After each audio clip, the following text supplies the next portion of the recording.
Les papillomavirus, thème de la conférence débat des mardis de la santé qui se tenait ce mardi matin à l'Odéon devant des étudiants en soins infirmiers et en esthétique.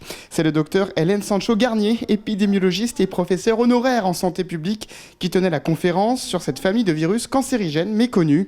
Une infection sexuellement transmissible qui touche jusqu'à 90% des humains. C'est un petit virus qui aime beaucoup la peau en particulier, et les muqueuses, c'est-à-dire les revêtements muqueux de, évidemment, le col de l'utérus, le vagin, la vulve, l'anus et la bouche aussi. Et donc maintenant, après le col, on a effectivement trouvé qu'il y avait des liens avec certains cancers de ces localisations, liens directs, parce qu'il suffit de ce facteur pour entraîner des lésions qui se transforment en cancer. Donc c'est un lien direct avec la cancérologie, ce qui est rare. Et en plus, ce virus est très répandu, très fréquent. Et c'est un des virus les plus fréquents des maladies sexuellement transmissibles.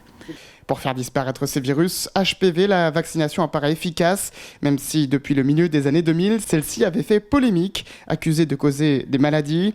Une sécurité défaillante du vaccin remise en cause par de nombreuses études qui ont prouvé son efficacité sur plus de 2 millions d'individus, selon le docteur Sancho-Garnier. Son efficacité est prouvée sur des millions de personnes maintenant, depuis 2006. Et sa toxicité, qui avait été effectivement l'objet de controverses importantes, a été montrée nulle. C'est-à-dire que les maladies auto-immunes, que les maladies neurologiques, etc., dont on l'accusait, n'existent pas vraiment quand on compare un groupe vacciné à un groupe non vacciné. C'est le même taux, ce sont des maladies rares. Évidemment, quand elles apparaissent chez quelqu'un qu'on vient de vacciner, on se dit ça y est, c'est le vaccin. Mais non.